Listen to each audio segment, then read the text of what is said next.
ever since Roger Federer lost in the quarterfinals of Wimbledon 2021 and then underwent another knee surgery which has kept him out of action ever since, there have been many fans around the world who've been waiting with bated breath for news of when it is that their favorite tennis player, and arguably one of the greatest of all time, will be making his return to the sport. But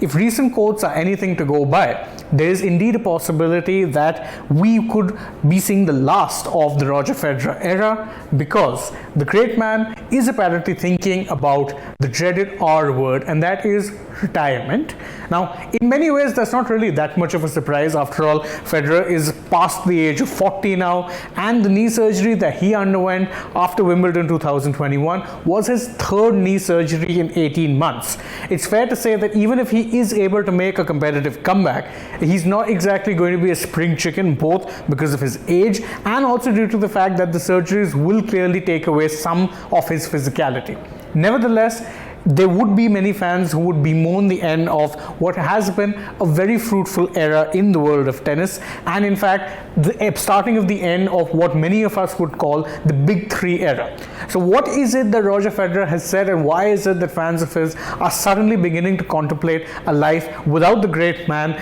gracing the courts? Well, let us take a look at what exactly he has said in an interview with a Dutch newspaper. So one of the first things that he said is that if you're not competitive anymore, then it's better to stop. I don't think I need tennis. Now, obviously, given the fact that Federer is a 20-time Grand Slam winner, then it's safe to say that at this point, he doesn't really need the sport, and that in many ways, his greatness and his legacy have already been solidified regardless of whatever it is that he chooses to do in the future. But there's also another very interesting hint that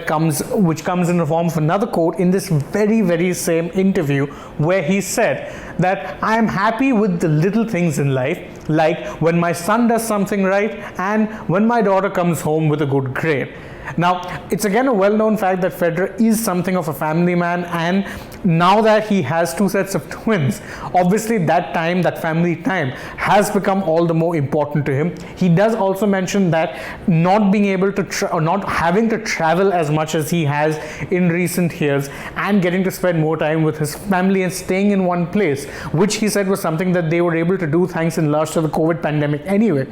was something that he largely enjoyed. Now again, it's a well-known fact that the rigors of the tennis world are such that you are constantly on the road, you're constantly hopping from city to city. In fact, many times you're hopping from country to country, trying to play one tournament or the other, whether it be warming up for the big Grand Slams or playing the big Grand Slams or even events like the Olympics. So the life of a tennis star, especially one who's at the top of his powers, can often be one which is for the most part lived out of hotel rooms and on the court. Federer at this point has reached a stage where he's quite clearly far more comfortable enjoying his family life, and really who exactly could begrudge him that at this stage of his career? After all, he's won 20 Grand Slams already. He's had an active career that has spanned nearly 2 decades at this point. So it's fair to say that he doesn't really feel the need at this point to come back, unless of course he feels that he can be competitive.